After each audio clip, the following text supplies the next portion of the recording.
Have you ever felt like you literally cannot stop thinking about someone? Like your brain has been completely hijacked?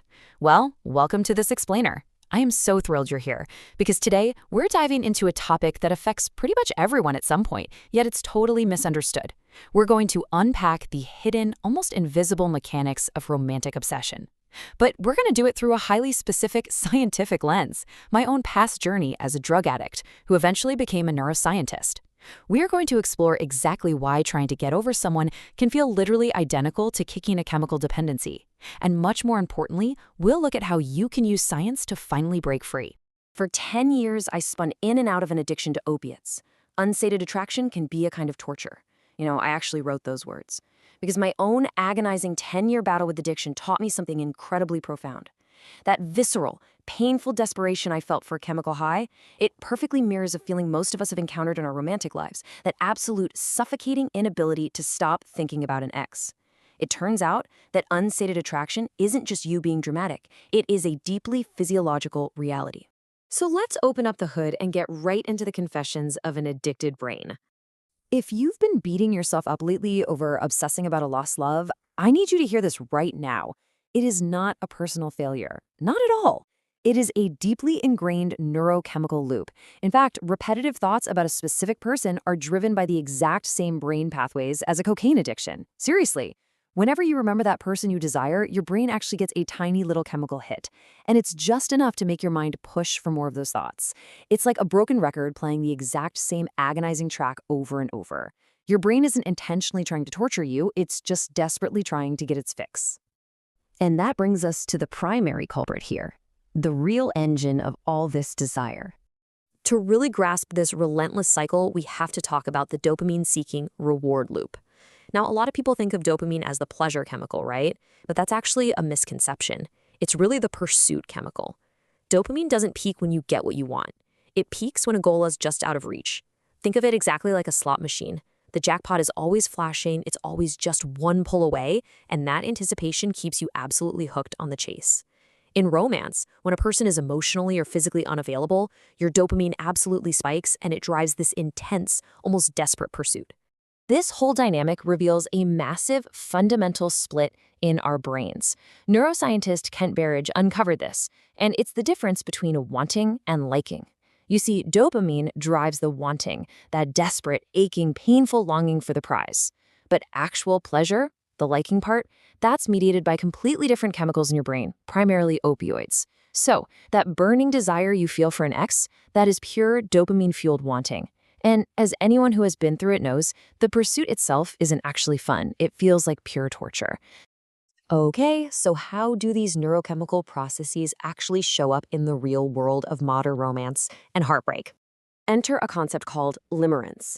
Coined by psychologist Dorothy Tenove way back in the 1970s, limerence is the clinical term for an intense, nearly obsessive state of cognitive and emotional desire for another person. If you've been sitting there feeling like you are literally losing your mind, I really want to validate your pain right now. This all-consuming infatuation isn't just some silly little crush. It's a recognized, documented psychological state that can basically hijack your entire central nervous system. To understand why limerence feels so incredibly destabilizing, we just need to look at the stark physiological contrast between desire and attachment. Limerence and desire are fueled by a massive surge of dopamine and norepinephrine. It's an intense, anxiety-inducing rush. It's the kind of thing that makes you lose your appetite and completely ruins your sleep. But true, calming attachment, that relies on oxytocin and vasopressin. So when a relationship abruptly ends, or if your feelings are entirely unrequited, you get stuck on this high dopamine roller coaster. And it eventually crashes spectacularly precisely because those grounding, secure hormones of attachment are completely missing. Now, you might be wondering, what if the person you're obsessing over has been gone for years?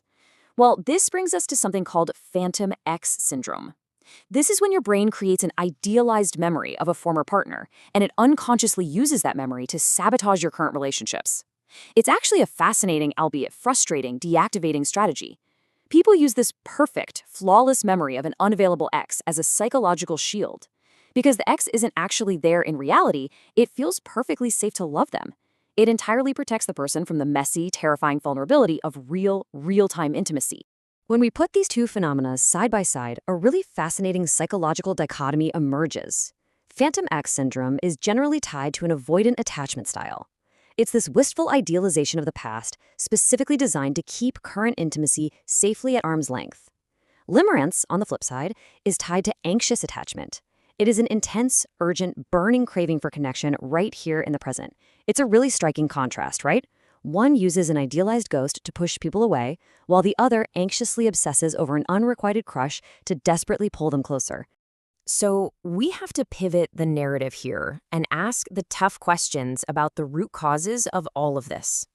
What are these obsessive thoughts actually trying to tell us? Are you truly missing them, or are you missing a part of yourself? I'm going to challenge you to look in the psychological mirror for a second, because in deep self-reflection, we very often find that the obsession is rarely about the love object at all. You see, your brain isn't just looping these thoughts randomly for the fun of it. It loops unresolved patterns. These repetitive thoughts usually represent unresolved emotions, unmet psychological needs, or even personal traits you haven't accepted in yourself. Often, the person you miss simply represents a specific time in your life when you felt truly seen, or a moment when your own self-worth felt higher. You might just be missing a dynamic that never got closure. Or perhaps you're missing a part of your own identity that you've neglected ever since they walked out the door. There's an incredibly profound psychological truth wrapped up in this. I wasn't secretly in love with them, I was secretly in love with myself.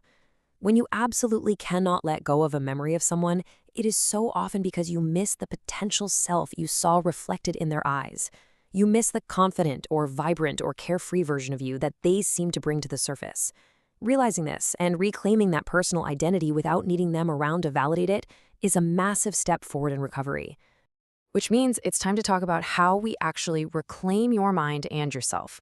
So what are the actual actionable scientific tools you can use to break this dopamine loop for good? Let's start with a concrete journaling exercise derived from rapid transformational therapy. It's 3 steps. Step 1, sit with the feeling without judgment. Just be a fly on the wall in your own mind. Step 2, verbalize the emotional self's fear. Literally write down the panicked, irrational things your brain is anxious about. Let it vent. Then, step 3, respond with your rational self's logic. By actually journaling out this dialogue, you are literally forcing the grounded, logical part of your prefrontal cortex to soothe and reprogram that desperate, dopamine-starved emotional center. The next crucial tool, you have to stick to the facts. Human memory is incredibly flawed, and it is super biased. It naturally edits out the bad parts just to keep that idealized phantom alive and keep that sweet dopamine flowing. To break the illusion, you have to intentionally audit your own narrative against reality. Force yourself to recall their negative traits, the exhausting arguments, the genuine reasons why it ended in the first place. You have to actively balance out your brain's romantic biases with cold, hard facts. Now, to truly starve the dopamine loop, you've got to implement strict behavioral strategies. Number 1, implement the no contact rule and delete your digital triggers. Yes, that means you absolutely have to stop checking their social media. Every single view is a tiny hit of dopamine keeping you addicted. Practice mindfulness and reinvest that energy into self-growth. And keep this fundamental rule of the mind front and center. Your subconscious does not understand the word no. If you tell yourself, I really shouldn't think about them, your brain just hears their name. So you must redirect your focus to new behaviors, not just resist the old ones. I really hope this explainer has given you both the tools and the clarity you need to finally break the loop, because ultimately the end of obsession isn't just about forgetting someone else, it is about finally remembering yourself. When you understand the neuroscience of your own addicted brain, you can step out of the shadows. You can empower yourself to fulfill your own unmet needs. You do not need another person to be the source of your dopamine or your self-worth. Keep learning, keep growing, and I'll catch you in the next one.